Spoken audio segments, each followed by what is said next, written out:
Before we get to today's episode, I want to give thanks to our sponsors. The first sponsor is the Monkey Mashup. There are so many parenting websites, but they all offer general advice or specialize in one area of parenting: pregnancy, breastfeeding. When you're feeling overwhelmed, you probably don't have the time or energy to spend hours on Google or social media to figure out how to get your baby to sleep or how to help your preschooler with separation anxiety. The Monkey Mashup is a space where struggling parents can find the exact help they need, whether it's uplifting articles, a licensed therapist, a baby sleep consultant, or a lactation consultant. You can search for all sorts of professionals available in your area or online, and even see whether they are available by phone, text, email, in-home visits, or virtual in the same search results, so you can find the exact right help for you. Visit themonkeymashup.com today and see how they can help. Again, themonkeymashup.com and see how they can help. Our second sponsor is offering an incredibly useful resource. Do you have a boy between the ages of 2 and 10 who is hurting you, your partner, or his siblings? Maybe he hits or kicks or teases or calls names? He is rigid and easily frustrated when things don't go his way, and you're likely tiptoeing around him or exploding, feeling like the mood of the entire family rests on his mood of the moment. It's a scary place to be, especially when you feel like you've tried everything from timeouts to talking nicely and nothing has helped. What if the aggression doesn't stop? With 2 decades of success helping parents, Tasha Shore is everyone's go-to expert for young boys struggling with aggression.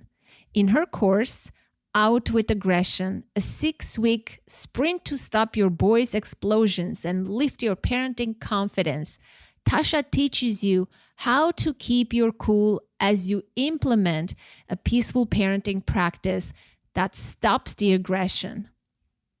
Aggression almost never goes away on its own, but you can stop it using connection. No punishment, no shame, no harshness, but you've got to do it right. Go to parentingboyspeacefully.com/authentic now, or click the link in the show notes for a free first step towards bringing peace back into your home. Once again, go to parentingboyspeacefully.com/authentic for a free first step towards bringing peace back into your home.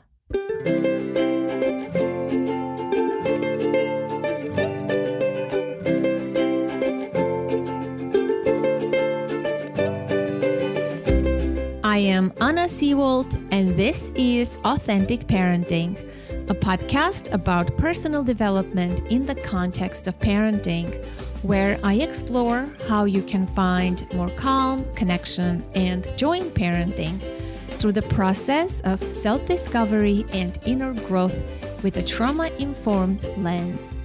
I'm a parent educator, and my mission is to help children by helping parents. The motto of this podcast is raising our children, growing ourselves. Today, who we are and how we heal. If you've listened to episodes 361 and 362, updating your relationship with your parents, then you know that we hosted our first live podcast. After our event, I had some new realizations, and I really wanted to share them with you. One of the attendees, who is a new friend, Nina, came over to my home studio, and we recorded this raw, honest, and very personal conversation.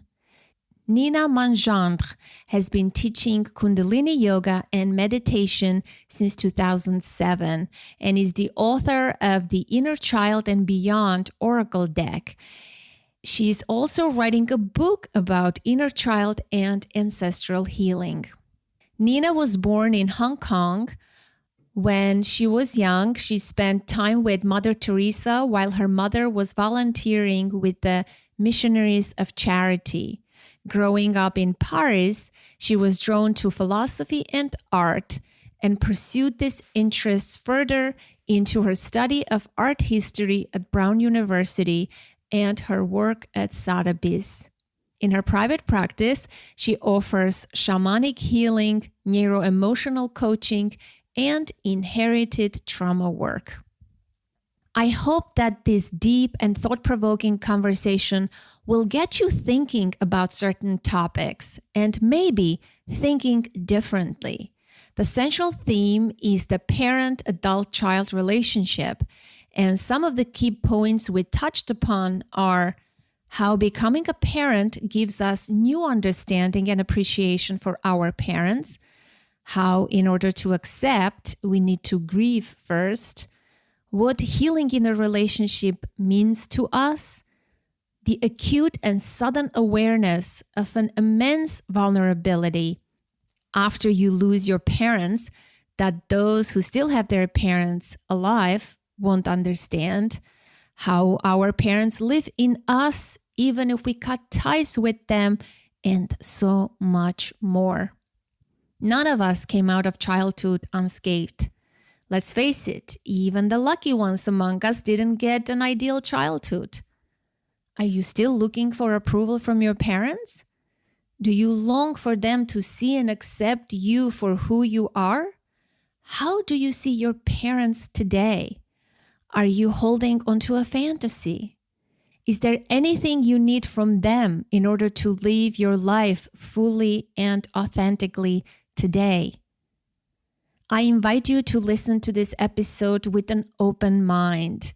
You may not resonate with certain ideas, but can you stay present and curious and see how it lands on you? Please enjoy. So, Nina, welcome. Thank you, Anna. It's so good to be here. I know. Our live event is over. And I figured, who is the person that I want to talk to and share my takeaways with and hear their takeaways? And of course, you came to mind. What is your overall feel? What was the, if you could use one adjective to describe the evening or give a title to the live event, what would it be? The feel, like for me, it really anchored more in my body because I've been feeling intuitively in myself since I lost both my parents, how much they are still a part of my inner conversation. And then in the work that I do with clients and in workshops with people who have parents who are alive or some have one parents who have passed, I have realized it's not just me. And then seeing Daniel speak about it and the questions from the audience, it's like, oh, right. We are all, like every single adult, this is a part of what we are grappling with, I think, for the rest of our lives in a way. And it takes different shapes and forms, but this acceptance of our past, of our childhood, of our parents, and really this clarified that sensation of like, we need to grow up. Like until we let go of mom and dad, whether they are alive or not, like energetically, like mom, dad, you did what you could. Some people are very reactive to you did your best. So I'll still say that because to me, in a way, that is true. I do feel our parents did their best with what they were given. But I understand that, you know, some parents being abusive or very challenging for the children, that sentence might not feel true. So they did what they did, but that they're done. Like they had their turn. And I think as long as we're turning to them and looking to mom and dad, we don't grow up. even if we're 70 years old, right? And so thank you for that event, because I knew that personally, but then seeing it in this way, and then in his relationship with his dad, just really clarified it and brought up a lot of deeper questions for me to sit with, and I think for you as well, around this topic. Yeah, for sure. Since I also don't have both of my parents, as you know, it was very hard to hear some of the things. And I think people, adults who have not lost a parent yet, they don't know something that we do. They can't relate to something. It's not a good thing or a bad thing. It's like if you didn't know what dragon fruit is, and I eat it every day, and I know how it tastes, how it looks, and I'm trying to tell you or ask you about it, you have no clue. You don't even know that dragon fruit is a thing. It exists. And I think people who have gone through a lot of loss, especially parental loss, they're wiser. They can access a different dimension that these other people, because I think we have lost our innocence and they haven't yet. I can summarize it like that. And it felt, his words didn't land on me the way probably it lands on other people.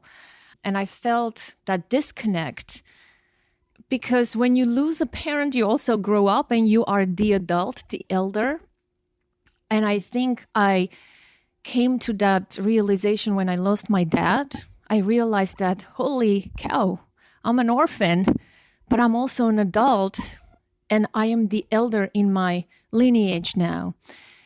And whether you like it or not, that makes you grow up.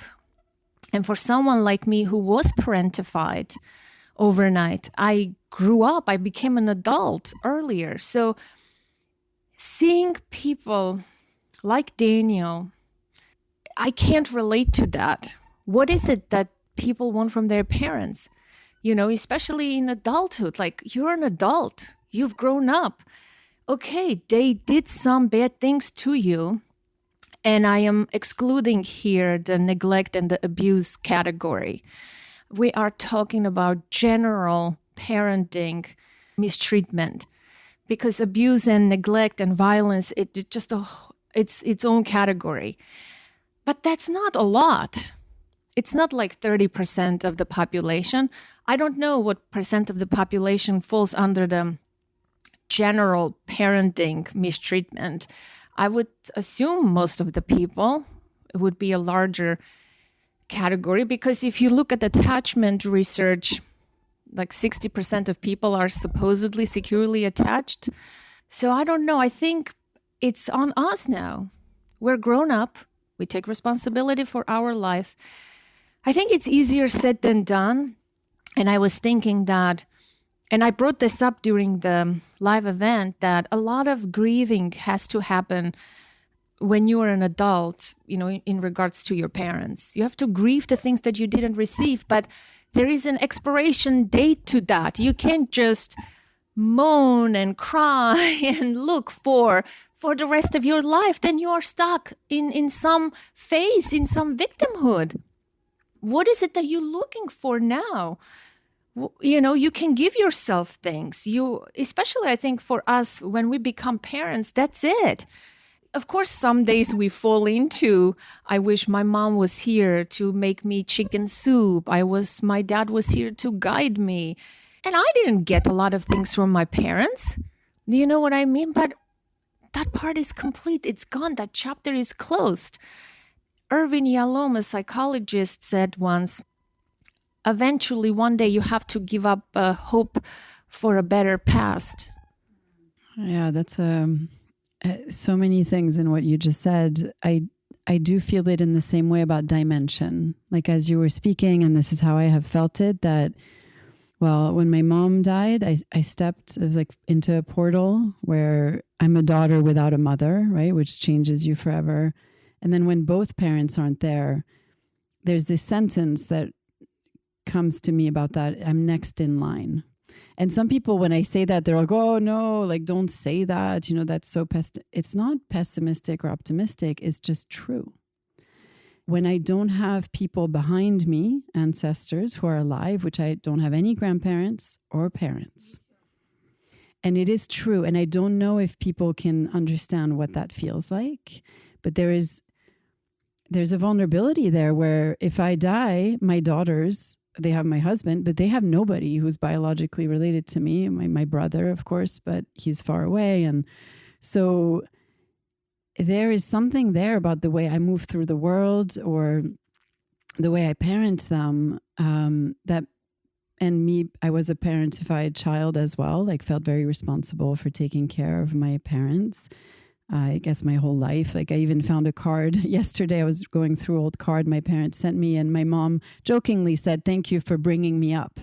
And she knew it was a joke, because I would always say, like, I am the one raising you and my brother, and I in the next life you'll be my daughter, jokingly, but it's not funny. Now that I look back at that, I was like, wow, why would I think that, right? Why would I have that thought as a child? So the dimension, I completely agree, but I feel you and I have to have compassion, right? Because if we were in that same place, and I wish I was, like, honestly, I kind of wish I had that innocence of having both parents still alive and supporting me. It does give us this elder status.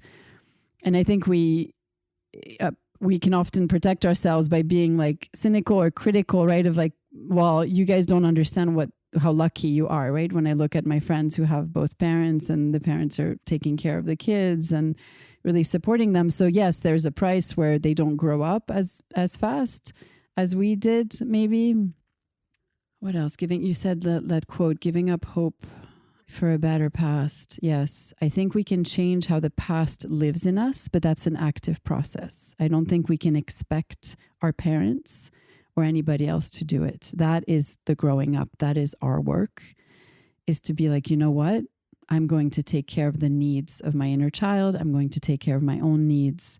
Because even if your parents are alive, honestly, they're done. Like, they're tired. They want to live their life. Like, they don't want to endlessly take care of you anymore. So that vulnerability that you're speaking about, I think, is so big. That this immense vulnerability, that there is no one behind you anymore. We are fundamentally vulnerable as human beings, but the awareness of that vulnerability, when I felt it for the first time, it was really quite shocking. I was having panic attacks that I couldn't imagine myself living in this world like that. So, there's so much. There is truth we know that they don't. And I'm not judging them. This is life, right? We all have our unique experiences. But I was thinking that there's a lot of grieving that has to happen. You need to eventually, and acceptance will come once you grieve the losses. But unless you are stuck and angry, then you're not grieving. And you're sabotaging your own happiness, your own relationships. You're stuck. And you're not even aware that you're stuck. I feel like that's the case. So to me, I was thinking, if I could put this into phases or ingredient form or elements, it would be, number one, loss and grief have to happen for sure. Accepting the losses that I think every person comes out of childhood with a bag of losses. I don't want to necessarily say everybody's traumatized, maybe to some degree, but for sure most of the people didn't get what they deserved. So you have to do some grieving there. And number two, I think you have to develop an understanding and compassion for your parents, because they were kids one day. They are human. They were human. And they had parents. And we are conscious now, right? Our children may not have to do as much work maybe as we did. But our parents and their parents' generation, my father was born right after World War II. My grandma was born in 1913. what did they know? My grandma went through a lot in her life, right? How did they parent? And how, I think we need to have understanding and compassion, but our hurt blocks our compassion and understanding. You know what I mean? I feel like unless you cry and accept and grieve, then you can never develop that compassion or understanding for their story, for their humanity, for their trauma. And number 3, I think, healing for me in a relationship, I just realized that after the event, that healing in a relationship means being present, basically. Because if you're stuck in some past pattern, or you're wanting or yearning for something that you didn't get, you're not present. So if you could see the person who is in front of you and accept them for who they are now, as a vulnerable adult, a parent, let's say, and you accept yourself for who you are, then you can have an honest relationship, but that presence is not going to last. It's just going to be, you're going to have moments of that. And I think that's what healing is to me in a relationship. You're never going to heal, quote unquote, the entire relationship or anything major. I don't think you can transform certain aspects of it. But I think healing in a relationship for me means being present for whatever amount of time that you can together and see one another without the stories. And I think that's what makes it so hard with parents, right? Because you can attempt, and I really love what you said about the moments, because I feel we have we have a distorted expectation of what our parents can give us, even as adults. I'm imagining, if my parents were still here, I probably would be upset with some of the things they would say, right? Because maybe I'm holding this ideal. So I love what you said, like definitely grieving. And I think with losing a parent, maybe in a way makes it easier because there is that finality and completion where you will have to grieve them. You will face the loss. Literally, they're no longer here, versus when they're alive. What I've seen, yeah, that's so powerful, right? And profound. I've never thought of it that way, but it's in a way we had a gift because you and I had to go through fully that we will never talk to them again. And so we are really facing every single moment of our lives. There is no mom and dad to turn to. But for somebody who has them and who can still have hope and illusion, right? An expectation, oh, my mom might change. Dad might approve of me finally, and I'm 60, and he might all of a sudden tell me exactly the words I've been wanting to hear since I was 5. And I think that hope, in a way, is what you were beautifully describing, prevents us from being present with the person, with the parent who our parent is now. They are no longer the parent they were when we were 5 or 10, but we can't see them because we have these thick layers of expectation, of hope, of delusion, of, oh my God, fantasy and triggers. Like people know this, right? When their mom steps into the room or their dad it's like there's tension, there's holding the breath.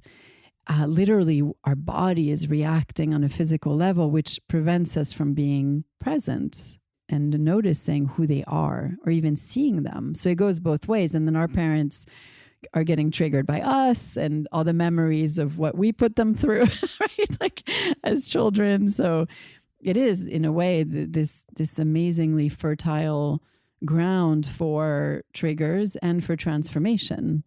But maybe let's put less expectation on it. I think if we drop the importance and drop the hope that they will be somebody that they aren't, that might be helpful. But that requires us to retire our own fantasy. And sometimes it's so scary to do that because then who are you without your fantasy?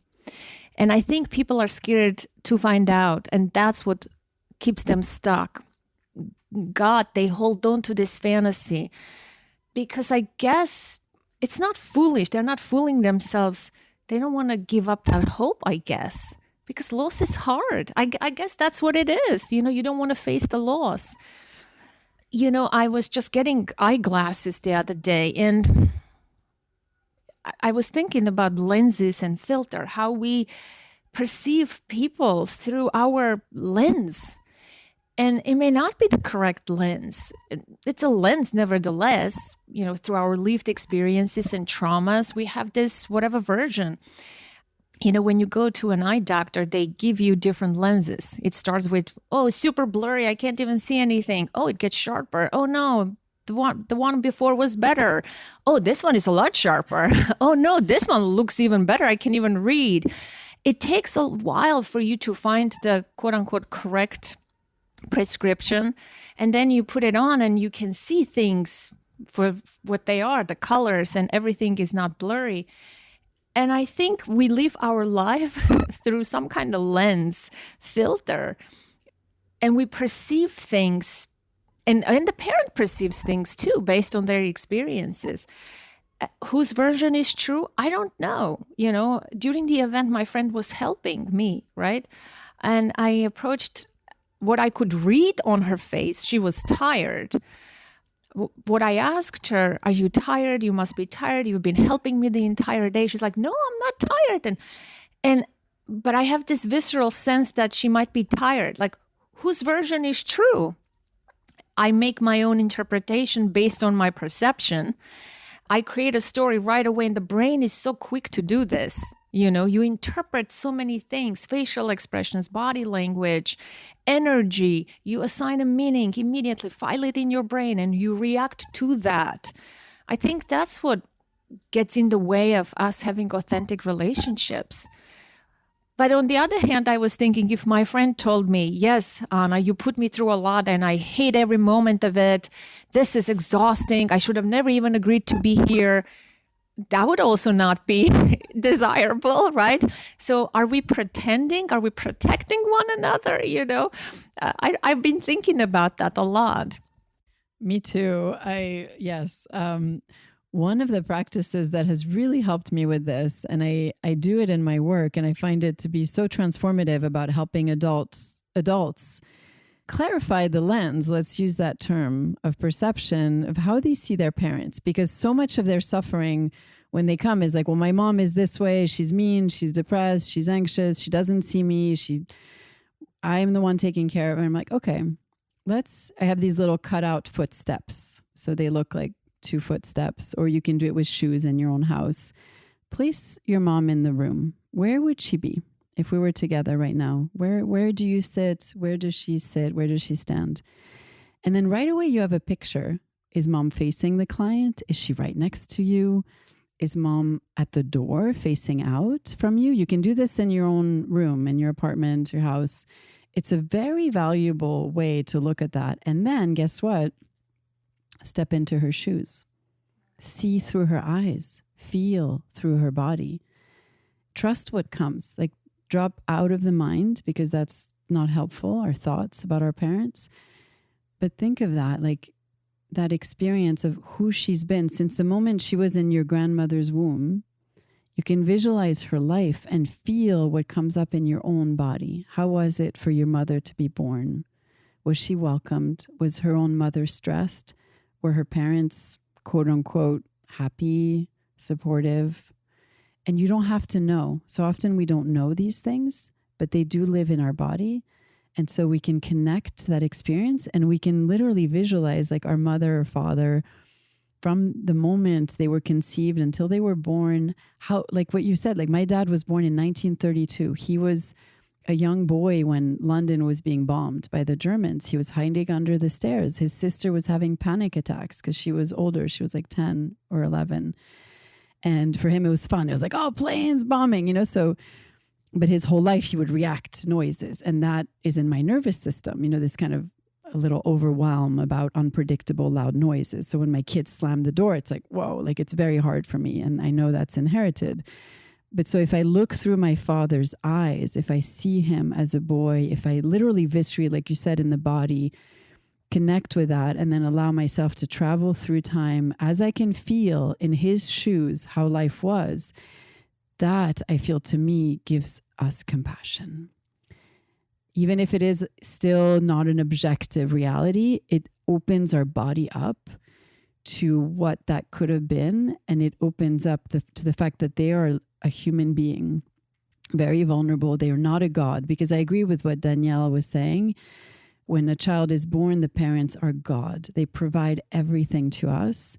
And that's unfair. That's natural. It's developmental. But at some point that has to end, right? Usually in the teenage years where we realize our parent is not God. But somehow as adults, we're still a little bit, look at that. That's something I invite the listener to think about. Are you still holding your parents to a standard that is not for a man and a woman? They are a man and a woman living and born in a certain culture and society and time, and anchoring that into your heart and seeing through that perspective can often liberate you of some layers of the lack of clarity in the lens and offer some compassion. And I also think that is very connecting to your roots, because you're from this lineage of people who have experiences and trauma. And I think you will learn something about yourself, right? That connection is important. What I want to talk about, Daniel said, and that, this relationship is optional. As adults, we don't have to have a relationship with our parents. Yes, I agree with that. You don't need them per se, right? You can survive and you can live and all of that.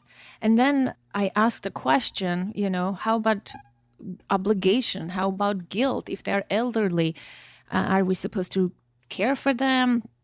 Are we discarding them as they age and we throw them to the curb and put them in nursing homes and just at their most vulnerable state? And it brought up a lot of tears for me, a lot of emotion. I'm getting, emotional now too, because I believe in relationships. And he said, this is cultural or natural? I don't know. He said it's not natural. But I mean, compared to other animals, here's what I would say. Compared to other animals, humans, we come into this world very vulnerable. Most animals, from the get-go, they are born, they're independent, and they can serve and fetch for themselves. They don't need their parents. Human species is different.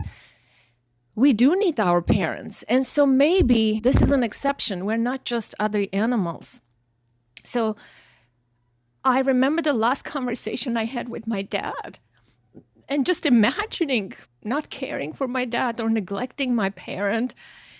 And I said, I'm telling you the truth that I didn't get the nurturing, the guidance, all the good things that he could, it's not like he could give, but he withheld it, right? Our parents didn't give us things not in a premeditated way, I mean, we assumed that they could, and they withheld all the love and the goodness and care and the nurturance, and they abused us. No. Can we see their humanness, their vulnerability, especially at their old age, when they age? I think we do have responsibility to care for them. It just didn't land on me I think it's cruel and heartless and cold. And I'm not talking about the parents who were abusive and neglectful. Yes, maybe you don't want to take care of your parents. But I think for the majority of people, even if they messed your childhood up, they are still your parent. They are human. I used to volunteer at the nursing home. And I would converse with this. I always had this affinity for elderly people. Ever since I was a little girl, once I was sent to stay with relative in a relative's home when I was 6 years old. And I believe I told you this story when we first met. I was going through some medical procedure in the capital city, and my parents lived in a different town. So for 6 years old, my parents left me with my relatives. And in that home, there was this elderly woman. That was the mother of the person who is my mom's cousin, I think. This elderly woman, I would wash her feet every day.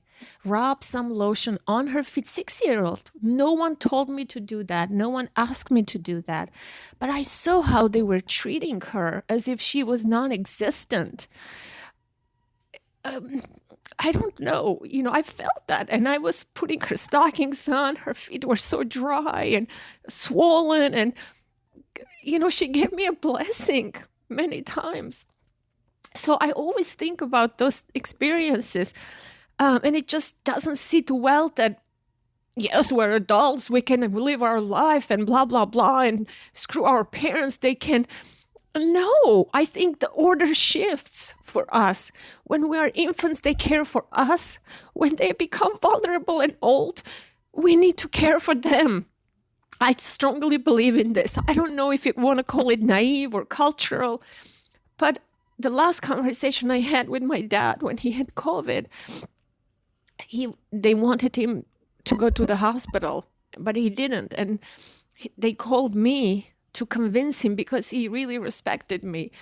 And he said, I don't want to go. I don't want to be alone because no one is going to care for me there in the cold hospital. They took him anyway. And he died in the cold hospital room alone. God knows how scared and alone he felt and vulnerable and helpless. And it just doesn't sit well with me. When adults talk like that our parents, they hurt us, so therefore we have to just, it just doesn't sit well with me. So now it's your turn. Thank you. It's bringing tears to my eyes because my father also died in a hospital. He had this aortic dissection, and then he always said, I do not want to die alone in a hospital room. And we did not have a choice. He was in a coma for 27 days. But we went and would just hold his hand, even though he wasn't conscious. And my mom, very similar. I actually left my work. I was 26 and took a leave of absence. Nobody asked me to. She didn't ask me to. She was young, but her body was as if she was much older because she had breast cancer that metastasized in her bones. So she could barely get up from her bed. And honestly, I've never regretted it for 1 minute, being with her and holding her body and helping her bathe and go to the bathroom. These very vulnerable things that a parent does for a child when you're a baby. And I would rub her feet with oil every night. And it's the most precious memories. They're sad, yes. There's grief, but there is no regrets. I could not live with myself if I had not gone to be with her in that way, even though it was not easy to see her so vulnerable and dying. And thank you for your candor with this, because it comes up for a lot of people. And honestly, I think the only answer is to drop into your heart and to what is your heart calling you to do. And if it really is to put your parents in a home and never see them again, and you can live with that, then, that's a choice. But they gave us life. And to me, it makes sense that we honor them and that we, in turn, when they are at their most vulnerable, not out of guilt. We're not doing it out of guilt, right? We are doing it out of love. And it's a completion of that cycle of life. Danielle was saying we are afraid of death as a culture. I would completely agree. I would even say we are afraid of birth, natural, unmedicated birth and the power of women. And yes, of course, hospital is wonderful. Everything has a place, and same with death. But I feel we do have to look at these things as a society. And what are we trying to do here? Is it our own discomfort that we are going to die, that we're shoving old people away into a home not to be seen? I, like you, since I was a little girl, would always gravitate. I would ask my parents about my grandparents and ancestors. I was fascinated. And when I would see older people, I wanted to listen to their stories. To me, the greatest sadness in life is the loss of the stories. When people die, that's what I miss the most, is being able to ask mom or dad, hey, tell me about that. When that thing happened, or that memory you have, and that goes with them. And so we have all this richness, this beauty that is sitting alone in a room, playing, and then, oh, guys, let's play bingo or whatever, as if that is what is needed for our children, for the children of the community. No, like there's like a bridge that's missing here. There's something we are cutting off, and it's only hurting us, the adults in the middle between childhood and elderlyhood, because we are heading there. So if we don't care for them, what example are we showing our own children, right? What's going to become of us? So maybe that's a survival way of looking at it, but it's also a heart way of looking at it. Like, do we want our children to do that to us? Are we that disconnected? No, I don't think so. I think we want that full life cycle and to be part of it. And what you were saying, the first stage is loss and grief. Well, are we not wanting to face that loss and grief by disconnecting to our parents?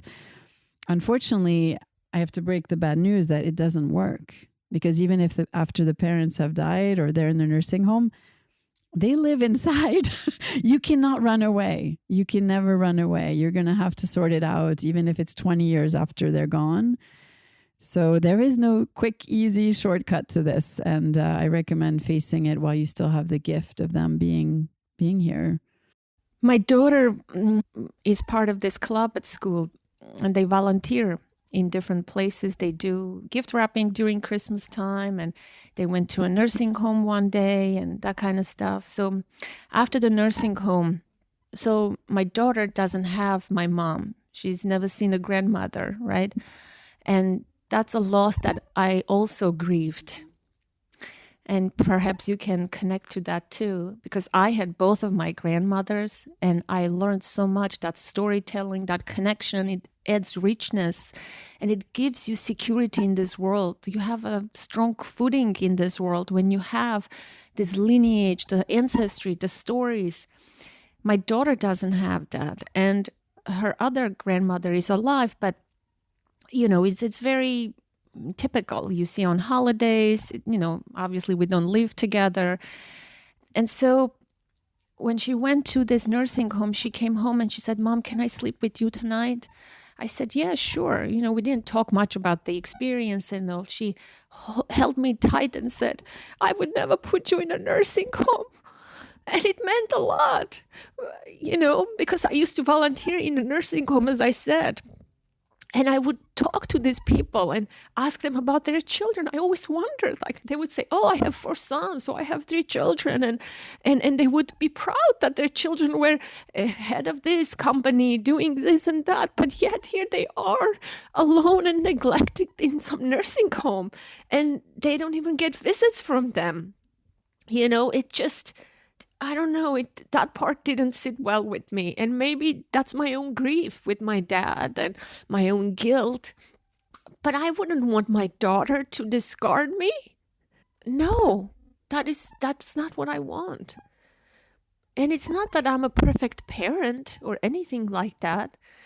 But that's not why. It's not this transactional thing. "Oh, you did this for me, I'm going to take care of you. Or if you didn't do this for me, then I'm discarding you. I'm not taking it."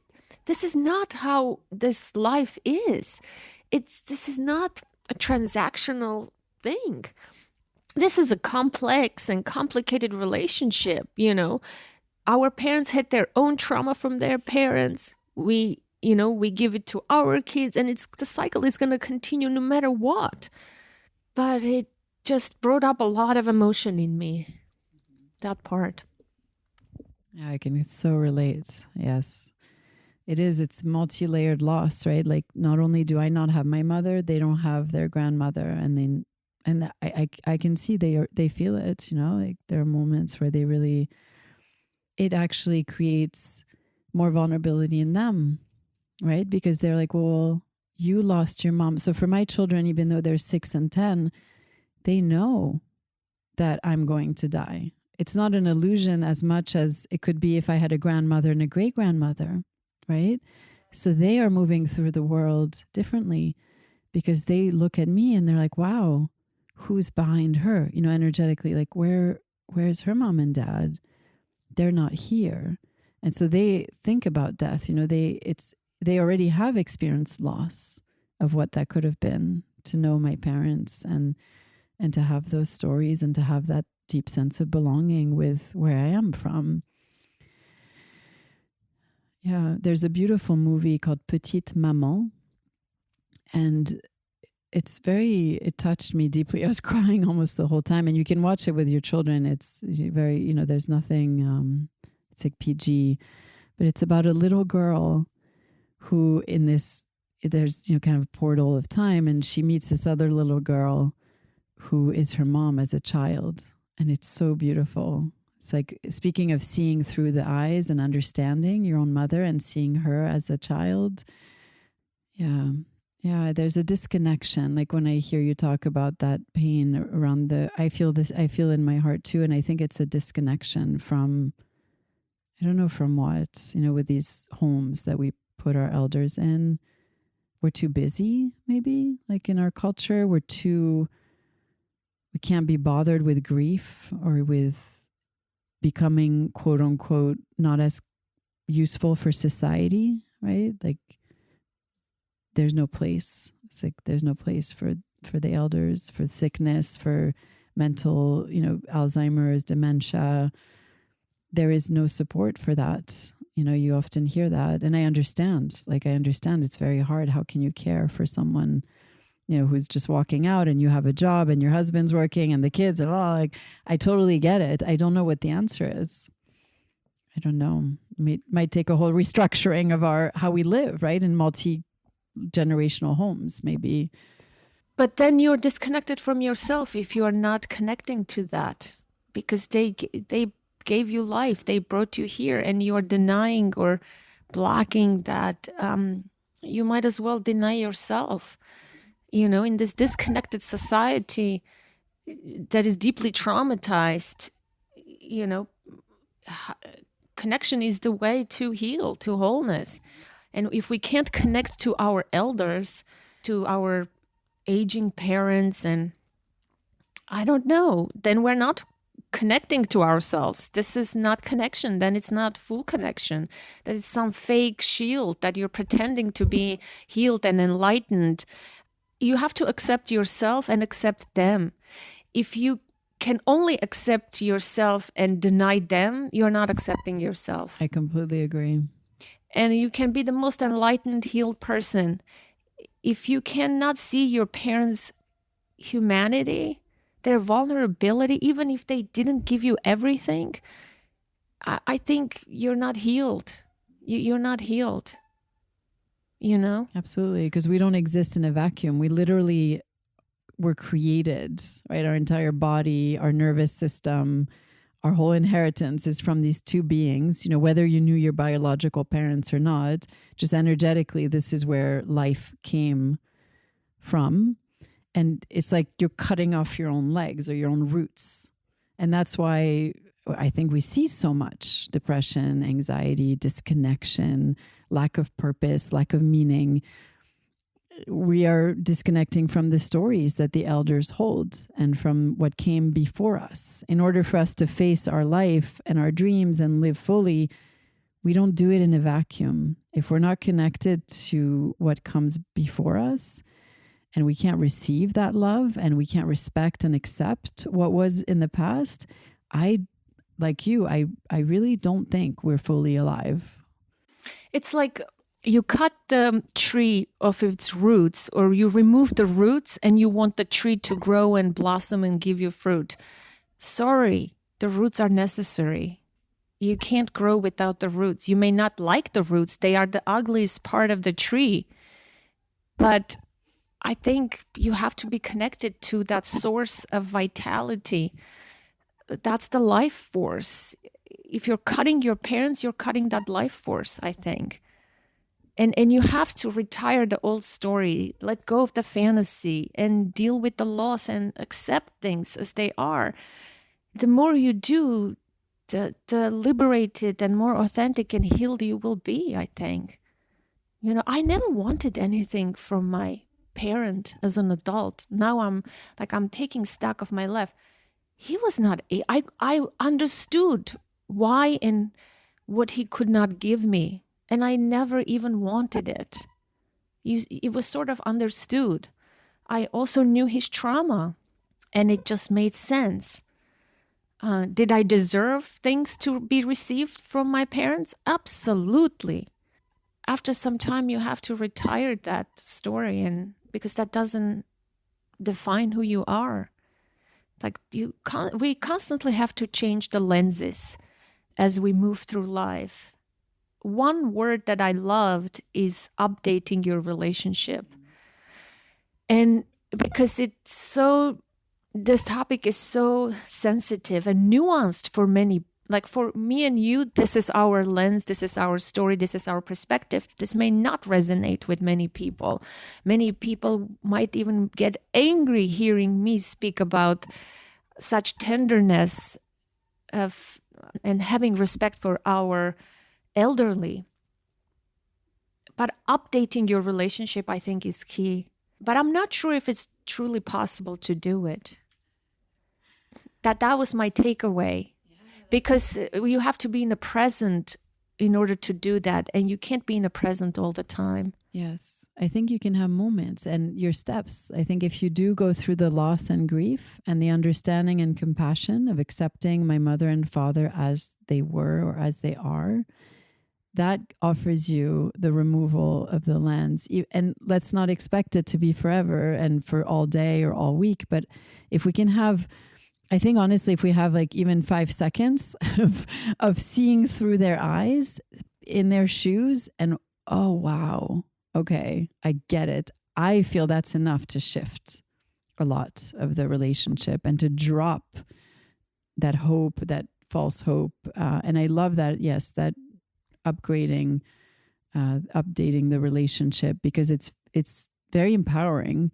And I feel it applies to marriage and to our own parenting of our children, that it's never too late. I think that's the hope, right, in all this parenting work is you can apologize, you can repair. Like that idea of repair, for me as a mother, like gives me some hope, right? Because I know I'm going to mess up always and forevermore. But if I can know that I can repair, and it's the same thing in this, with our parents, even if they're gone, right? We can still speak to them. We can still repair. We can still acknowledge, Mom, wow, now I get it. Like I get it. I understand where you were coming from, and I accept you as you are. It's never too late. Even if they're not here, we can still update. Mm-hmm. And interestingly, the live event that we held fell on the 2nd anniversary of my father's death. I realized it, wow, when I called my uncle, I realized, wow, I was so busy planning and doing this event. That was the 2nd year anniversary for my father's death. I'm like, wow, so meaningful how things come into full circle. And that was very interesting observation. Anything else? I mean, we went deep and emotional. Anything?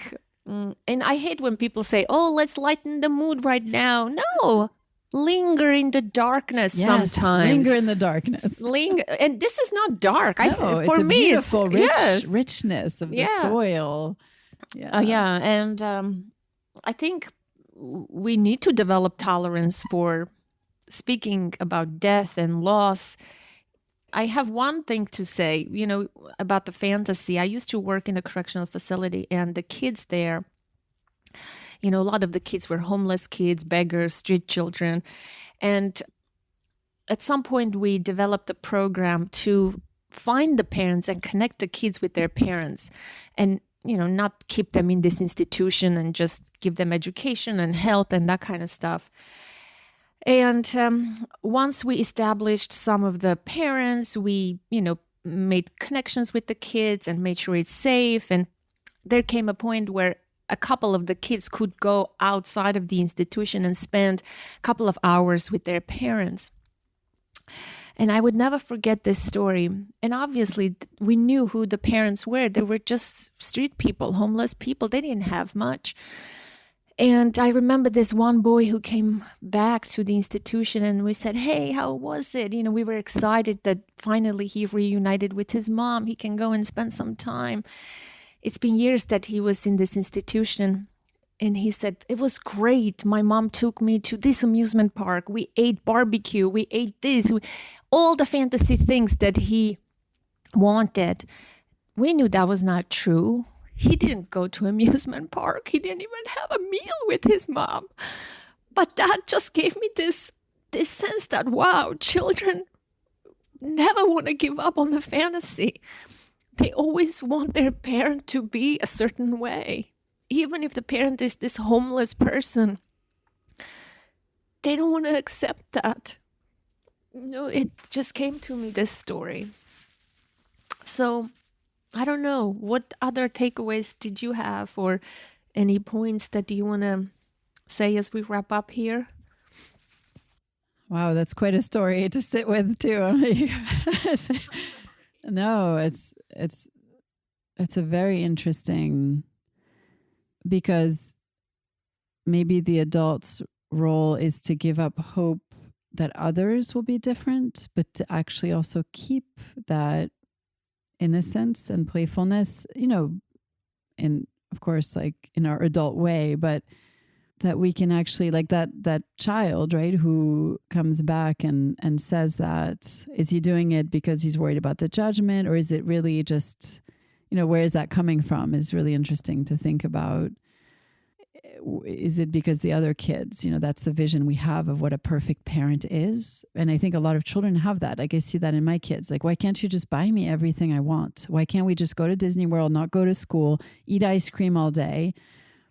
And so maybe everything our parents have done, in a way, not the abuse, of course, but the boundaries and the saying no and what we're mad at them for, maybe that it's exactly what they need to do to prepare us for the world, right? Because it's not an amusement park, and we're practicing grief and anger and all these feelings. Yeah, this is a beautiful conversation. It's like so much here, so very rich. Yeah, I agree. Me too. Yeah. And just to close is that I feel each one of us adults has the opportunity to form a relationship with our own inner mother and father. Let's take the pressure off of the physical, biological parents, and then turn inward and take on that responsibility so that we can drop into our heart and then serve in the way that we can, in connection to ourselves and others. I feel that's important, because there's just all this turning back and expectation, and the healing movement to me feels like, thank you. I release you to your life. You are still my mother and father always. Let me take care of my life. Let me face my life. Yeah. At least thanking them for the gift of life. Yes, exactly. Thank you for the gift of life, which is the most powerful, and it's a true statement. We can't debate that. Mm-hmm. Yeah, then I think let's end here. Thank you. Yeah. Thank you.